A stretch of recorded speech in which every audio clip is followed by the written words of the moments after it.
ये जो खबर मैं आपको बताने जा रहा हूँ, वो खबर आपको चौंका देगी। इसलिए ये खबर आपको चौंका देगी कि मध्य प्रदेश के मुरैना से सटे ललितपुर एक गाँव है और ललितपुर गाँव में एक महिला के साथ जो होता है, वो आपको दिल दहला देगा। जो है कैदी के साथ जो होता है, वो आपका दिल जो है दहला देगा। हम आपको बात कर रहे हैं कि रमेश कुमार नाम का एक कर्मचारी था, जो अपने सरकारी कामों में व्यस्त रहता था और सरकारी कर्मचारी था, ग्रुप डी का कर्मचारी था।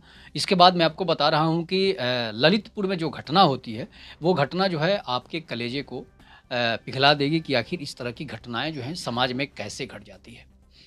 तो रमेश कुमार जो है सरकारी कर्मचारी था और सरकारी कर्मचारी के साथ-साथ जो है वो थोड़ा-सा मुड़ियल भी था। मतलब आप समझते हैं कि थोड़ा-सा ज़िद्दी किस्म उसका था, थोड़ा-सा जो है वो तानाशाही किस्म का था। तो रमेश की शादी हो चुकी थी, उसकी एक सुंदर पत्नी थी और शादी के भी ज़्यादा दिन हुए नहीं हैं, शादी के तो 2 साल हो चुके हैं और शादी का जब 2 साल हो चुका होता है, तो रमेश जो है ललितपुर गाँव में रहता है। तो ललितपुर गाँव में रहता है, उसका दबदबा रहता है, इसलिए कि वो थोड़ा-सा मुड़ियल भी था और सरकारी जॉब में भी था। उसके बाद क्या होता है कि उसके गाँव में अगल-बगल के दोस्तों का आना-जाना लगा रहता था, घर के बगल के दोस्तों का भी आना-जाना लगा रहता था और उसकी बीवी सुंदर थी, तो इसलिए सभी लोग उसको भाभी-भाभी बोलते थे और रमेश जो था, वो सरकारी कर्मचारी था और सभी लोग उसके पास काम कराने के लिए भी आते थे। अब क्या होता है कि उसकी पत्नी पर सबकी नज़र रहती है और उसकी पत्नी जब सुंदर थी तो सबकी नज़र तो रहेगी ही। इसीलिए कहा जाता है कि सुंदरता जो है ज़्यादा देर तक नहीं रहती है। उसके बाद होता क्या है कि उसकी पत्नी भी थोड़ा-सा जो थी वो चंचल विचार की थी और चंचल विचार का जो होता है उसको पता है किसी से नज़दीकी जल्दी बढ़ जाती है और उसके साथ हादसा हो जाता है। उसके बाद होता क्या है कि रमेश कुमार डेली ड्यूटी आते-जाते रहते हैं और डेली ड्यूटी आते-जाते रहते हैं तो भाई आपको पता ही है कि रोज़ शाम को घर आ जाना है। और उसके बाद क्या होता है कि उसका एक दोस्त था और दोस्त का उसके घर आना-जाना लगा रहता था। एक बार क्या होता है कि उसका दोस्त जो था, रमेश का एक दोस्त था, शेखर उसका नाम था। तो शेखर जो है रमेश के साथ जो है काफ़ी नज़दीकी उसकी हो गई थी और उसके घर वो लगातार आना-जाना शुरू कर दिया था। अब रमेश को शक हो जाता है कि भाई लगता है कि ये हमारी पत्नी से बातें कर रहा है और उसने उसकी पत्नी का नंबर जो है अपने उसके मोबाइल में एक दिन मोबाइल उसका चेक कर रहा था तो नंबर सेव था। रमेश होम नाम से नंबर जो था शेखर के मोबाइल में सेव था। तो शेखर के जब मोबाइल में वो नंबर सेव था, तो रमेश सोचने लगा कि ये मेरी बीवी का, मेरे घर का नंबर जो है कैसे सेव कर लिया है। लेकिन एक काम के सिलसिले में ही वो उससे एक बार फ़ोन कर दिया था जिसकी वजह से वो नंबर सेव कर लिया हो था और ये भी लड़कों का तो ये होता ही है कि भाई कुँवारे लड़के जो होते हैं ऐसे ही होते हैं। उसके बाद क्या होता है कि अब दोनों में बिगड़ जाती है। झगड़ा होने लगता है कि मेरी पत्नी का नंबर कैसे सेव कर लिया? अब वो बार-बार समझा रहा है रमेश को, शेखर कि देखो भाई अब तुम्हारी पत्नी का नंबर सेव नहीं किए हैं, तुम एक बार कॉल किया था, तो हम सोचे कि अगर तुम्हारा कभी नंबर क्लोज़ रहेगा, कभी बंद रहेगा, तो हम जो है कभी इस नंबर पर ही फ़ोन कर सकते हैं। अब तो जब शक हो जाता है, तो शक तो है कि आपको भाई शक वो बीमारी है जो कभी जाती नहीं है। शक वो बीमारी है जो सिर्फ़ और सिर्फ़ चिता पर ही आपकी बीमारी वो ठीक होगी, उसके पहले वो ठीक नहीं होगी। इसके लिए आपको जान देने की ज़रूरत पड़ जाएगी। जान जब देंगे तभी शक ख़त्म होता है, ज़िंदा में शक कभी ख़त्म नहीं होता है। जब एक बार शक हो जाता है तो, चाहे वो अपनी पत्नी पर शक हो या दोस्तों पर शक हो या फिर किसी पर भी शक हो। शक तो शक होता है।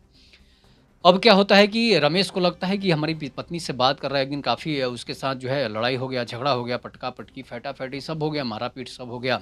रमेश ने उसके मारकर सर को फाड़ दिया। अब वो क्या होता है कि उसने एफआईआर कर दी रमेश पर कि भाई ये मेरा दोस्त था, हम इसके बीवी से बात भी नहीं करते हैं, तो ये हम क मे मेरा सर मारकर फोड़ दिया है, तो उस पर केस हो जाता है। जब केस हो जाता है तो अब क्या होता है कि केस होने के बाद जो है, वो जेल चला जाता है। पुलिस उसे अरेस्ट कर लेती है और रमेश को जेल में डाल देती है। 2-3 दिन के बाद वो जेल से छूटता है। अब उसके दोस्त जो थे, रमेश के जो दोस्त थे, वो समझाते थे कि भाई आखिर तो बिना मारे-पीटे तुम जेल में चल गया, तुम्हारी पत्नी के साथ भी ये गलत काम कर रहा है। तो इसलिए जो है ये जो है अब तुम्हें जेल भी भेजवा दिया और तुम्हारी पत्नी से बात भी करता है, तो समझो कि तुम्हारे दिल पर क्या बीतेगी और तुम कैसे इंसान हो कि तुम्हारी पत्नी से वो बात भी कर रहा है और तुम्हें जेल भी भिजवा दिया। कितना बड़ा नाइंसाफ़ी है ये, तुम्हारे साथ हो रहा है। मज़ाक कर रहे हैं ऊपर वाला। अब रमेश के दिमाग में ये घुस जाता है कि भाई ये हमें फोकट में हमारी बीवी से ही बात कर रहा है, उसके साथ गलत संबंध भी बना रहा होगा और हमें जेल भी भिजवा दिया। इससे तो और जो है मज़ा मिल मिल गया होगा, इसलिए कि हम 2-4 दिन जेल में थे। अब क्या होता है कि एक दिन उसकी बीवी बाज़ार करने गई थी। बाज़ार करने वो मुरैना चली गई थी। मुरैना जब चली गई थी तो वहाँ से ललितपुर कुछ ही दूर था, जिसकी वजह से शेखर भी वो उसी दिन बाइक से मुरैना चला गया था और एक मॉल में दोनों की मुलाकात भी जाती है। तो वो उसके बीवी को समझाता है कि देखो, हम तुमसे कुछ बात भी नहीं करते हैं, हम पर ये शक भी करता है, जिसकी वजह से अब उसने हमारा सर भी फोड़ दिया और जेल भी चला गया। उसकी बीवी समझा रही थी। इस बीच क्या होता है कि अब जो है अचानक रमेश वहाँ पहुँच जाता है और देख लेता है कि अरे साला शेखर तो जो है हमारी बीवी से बात कर रहा है। अब शेखर का शक जो है कन्फर्म 100% विश्वास में बदल गया कि हमारी पत्नी जो है सोनी जो है इससे फंसी हुई है। सोनी जो है इसके संपर्क में है और ये ज़रूर ज़रूर कोई ना कोई गलत काम कर रहा होगा, जिसकी वजह से ये इससे बात कर रही है। वो बाहर से ही देख लेता है। इसके बाद दोनों घर चले आते हैं। वो अपने घर चला जाता है शेखर, और ये इसकी पत्नी सोनी जो है वहाँ पर अपने घर चली आती है। तो वो सोनी से पूछता है रमेश कि भाई तुमने शेखर से तुमको बात करते हुए देखा है? तो बोलती कि नहीं, शेखर से तुम बात कर नहीं रहे हैं। तो आपको शक की बीमारी है, आप इसी शक में डूब जाएँगे, एक दिन ख़त्म हो जाएँगे। इसलिए कि हम तो बात नहीं कर रहे थे। अब आँखों देखा बातों पर भाई विश्वास ना हो, अगर कोई नहीं कहे तो कैसे हो सकता है? वो बोल रहा है कि हम अपनी आँखों से देखे हैं कि तुम मॉल में बात कर रही थी, वो बोल रही कि नहीं बात कर रहे थे। तो इसी बीच झगड़ा होता है। अब वो पत्नी को पीटने लगता है, सोनी को पीट कर अधमरा कर देता है। अब उसके बाद क्या होता है कि सभी गाँव के लोग आते हैं, उसे छुड़ा देते हैं।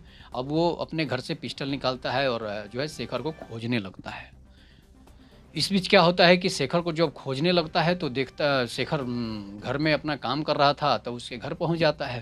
हालाँकि घर में तो हमला नहीं करता है। जब शेखर शाम होती है, जब शेखर अचानक बाहर टहलने के लिए निकलता है तो उसने शेखर पर अंधाधुंध गोलियाँ चला देता है। जब गोली चला देता है तो शेखर की गोली हाथ, बाँह और पैर में लग जाती है। शेखर जो है वहीं पर गिर जाता है।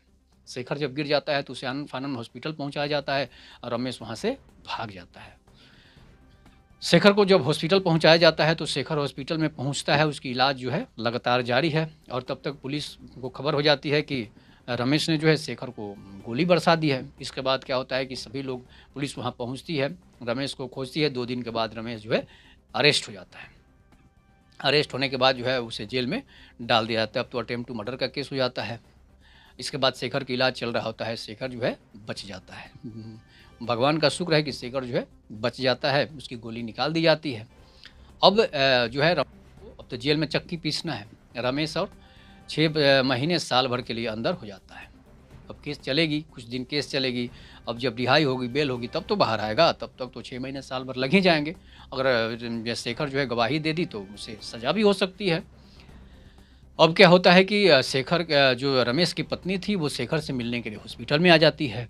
उसे जब पता चलता है कि रमेश ने गोली चला दी है, वो वहाँ पर आकर उसके माफ़ी माँगती है, रोती है कि भाई हम तो तुमसे बात भी नहीं करते हैं, बेकार में शक में जो है वो माइंडली डिस्टर्ब हो गया है, जिसकी वजह से वो ऐसा कर रहा है। इसलिए कि हम तो ऐसा, तुम्हारे से कोई संपर्क भी नहीं है, केवल नंबर सेव होने की वजह से इतना बड़ा कांड हो गया, हम तो सोच भी नहीं सकते थे।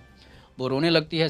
जो है शेखर उसे समझाता है कि चलो दुनिया कुछ भी कहे, हम तुम साफ़ हैं, हमारे तुम्हारे में कोई ऐसी बात नहीं है, तो फिर लोग कुछ भी कहें उससे क्या फ़र्क पड़ने वाला है, भगवान तो देख रहे हैं ना।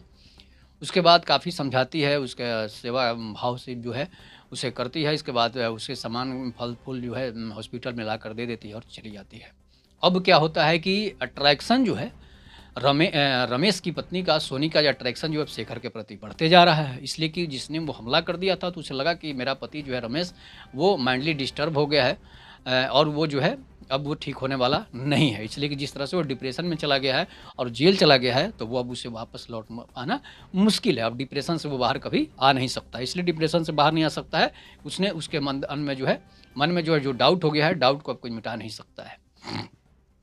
धीरे-धीरे अब वो शेखर को फ़ोन करती है, डेली समाचार लेती है कि कब हॉस्पिटल से आप बाहर आओगे, कब हॉस्पिटल से तुम्हें छुट्टी मिलेगी, और शाम को देखने भी रोज़ चली आती थी, सुबह डेली कॉल करने लगती है।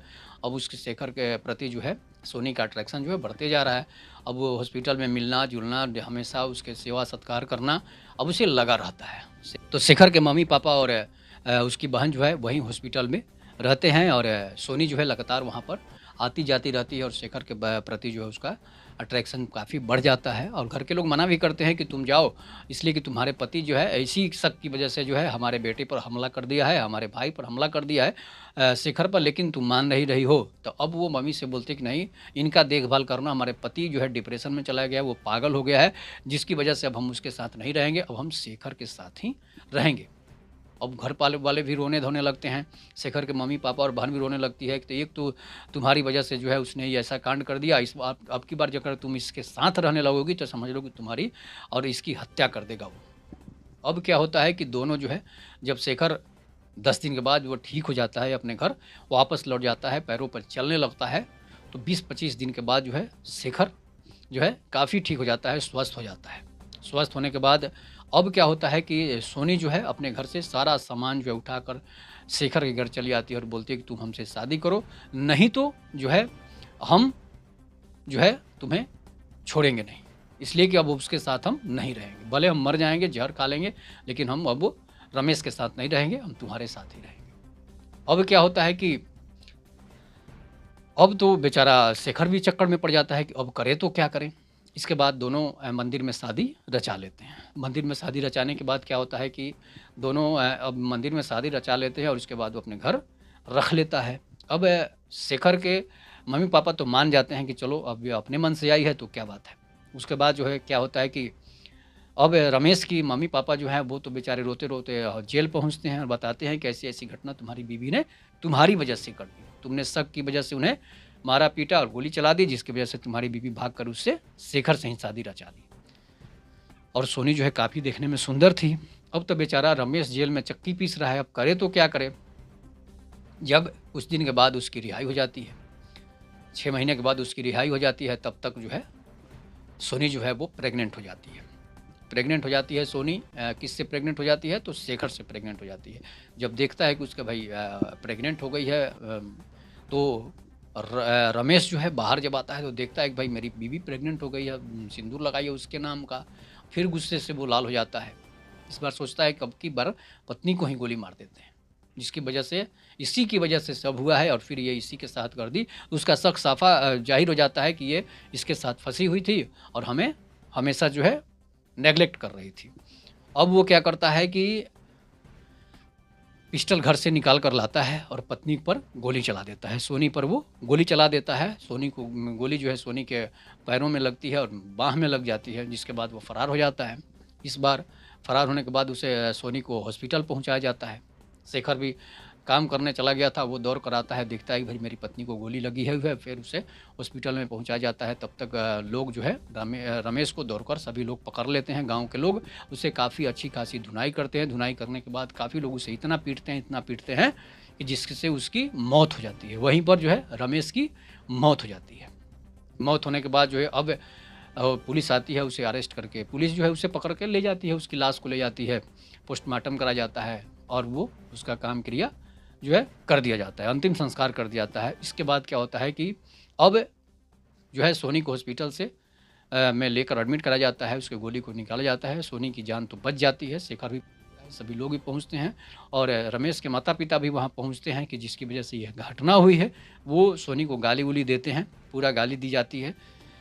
लेकिन अब क्या पछताए, हो तो क्या, जब चिड़िया चुग गई खेत। रमेश की तो मौत हो चुकी थी, सभी लोग भीड़ जो है, पब्लिक जो है शेखर और सोनी तो मारे नहीं थे।